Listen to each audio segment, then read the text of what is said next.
We are looking on the restored Bourbons in France, 1815 to 1830. On the Vienna settlement of 1815, Louis XVI, who had been killed during the course of the French Revolution, was replaced by Louis XVIII. When he came to power, it is said that Louis XVIII was 68 years old, a reasonable and sensible old gentleman, according to D. Thompson. He was not in favor of reversing the gains of the revolution. He was in favor of accepting, implementing all the deliberations that he was given on the Vienna settlement. On the Vienna settlement, he was given a charter that he was supposed to use to rule the country. He had to embrace a number of reforms that had been introduced by Napoleon during the Napoleonic era. And this largely explains why his reign was a success. Let's look on the domestic policy of Louis XVIII. When Louis XVIII came to power, he agreed to rule with the charter. A charter was more or less like a constitution. If you wanted to amend a law, if you wanted to implement a law, you were supposed to consult the Legislative Assembly. Louis agreed to rule using this charter. Number two, newspapers. When Louis came to power in 1815, newspapers were not censored. They truly reflected what was taking place in the country. This led him to gain a lot of support. Number three, the system of government. The system of government that he introduced embraced all the political parties in the country.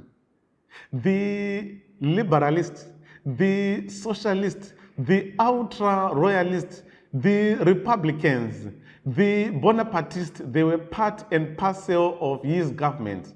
System of justice. People were tried by jury. If one committed an offense, he or she was brought to the courts of laws, and those courts of laws determined whether that person was supposed to be imprisoned or not.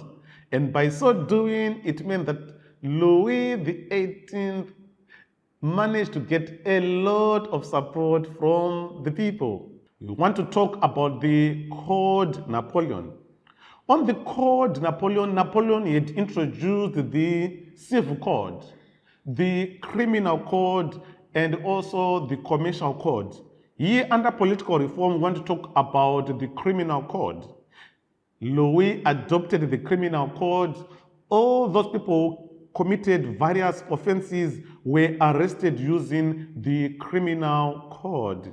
Let's move on and talk about the economical reforms. Louis XVIII still maintained the Bank of France that had been introduced by Napoleon during the Napoleonic era. The price of goods were affordable. Industries still continued thriving. Production still continued to be high. And France thrived economically as a result of this. Let's move on and talk about the social reforms. Louis XVIII also continued with the career open to talent. He also continued with the Legion of Honor. He also managed to solve the problem of unemployment. Louis XVIII maintained good relations with the church. The education that had been introduced by Napoleon still continued. We also see that the peasants remained with their land. The land that had been given during the course of the French Revolution, they still remained with their land. In 1819, an event occurred and it was called the White Terror. The ultra-royalists, led by the young brother of Louis XVIII, Charles X, spearheaded violent campaigns in the country. They caused serious disturbances in the country. They were not pleased about the way Louis was ruling the country. They wanted Louis to reverse the gains of the revolution, to turn France in the pre-1789 period. They were bitter because they lost a number of their possessions when the revolution started in 1789. So violent campaigns were done by these ultra-royalists, and in 1819, Louis was forced to dissolve the Legislative Assembly. When he dissolved the Legislative Assembly, he ordered new elections. But when he ordered new elections, it did not help anything because still the ultra-royalists, they used their money and influence and they saw themselves through again in this new government. From this time onwards, Louis faced serious problems from the ultra-royalists. The son of Charles X, the brother of Louis XVIII, was brutally murdered, and Charles X and the ultra-royalists, they had to use this to their advantage. They instigated serious crimes, and Louis was forced to censor the newspapers. He was forced to monitor the activities of these political parties, and he was given severe headaches by these ultra-royalists. Unfortunately, in 1824, Louis died. But before he died, he had to warn his young brother, Charles X, not to rewind or to reverse the gains of the revolution. Charles X came to power in 1824. When he came to power, he was overzealous. He wanted to rewind or to reverse the gains of the revolution. When he came to power, he openly declared that he was not going to rule using a charter. He was not going to embrace so many reforms that had been introduced by Napoleon. Let's look on the domestic policy of Charles X. Political reforms. Number one, the charter. Charles X declared that he was not going to rule using a charter. He was once quoted as saying, "I could not rule in an old-fashioned manner like the monarchy of Britain." He did away with the charter. When he did away with the charter, he had to appoint government officials. He appointed unpopular ministers, for example, Polignac and Martignac. According to D. Richards, he regarded them as the ultra of the ultras. Charles X introduced a reform that was known as the Ordinance of St. Cloud. On this Ordinance of St. Cloud, newspapers were now censored by the government. The system of justice was also twisted. People were no longer tried by jury. Political parties were banned. The only political party that was allowed to continue in the country was that of the ultra-royalists.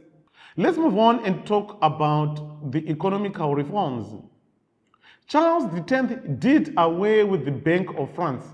Industries and factories were now controlled by the ultra-royalists. The industrialists, or those who were owning industries, they were removed from their positions. Their industries were taken and they were given to the ultra-royalists. The price of goods started to rise, especially around 1827, 1828. The standards also in these industries also started to deteriorate. In education, he had to appoint the Jesuits. These were given the mandate to control the education. The education system was now different to the education system that had been introduced by Napoleon during the Napoleonic era. The peasants lost their lands. Their lands, they were taken, they were given to the ultra-royalists. He argued that the ultra-royalists lost their lands when the revolution started. So the peasants had to lose their lands, they were given to the ultra-royalists. Taxes were introduced, and these taxes were meant to compensate the ultra-royalists on all the losses that they made when the revolution started in France in 1789. And the rate of unemployment started to increase. He did away with the Legion of Honor. He did away with the career open to talent. On the foreign policy, we see that in 1824, 1825, when he came to power, Charles X invaded Spain. Revolts were taking place in Spain. The people in Spain were not in favor of their ruler, Ferdinand VII. Ferdinand VII had been restored to his position on the Vienna settlement. So the Spaniards revolted against Ferdinand VII. So when these revolts were taking place, Charles was overzealous. He entered Spain and he had to stop these revolts. In 1829, 1830, we see that the people eventually gathered courage, especially the journalists and other people who were not pleased by the reign of Charles X. They overthrew him from his power.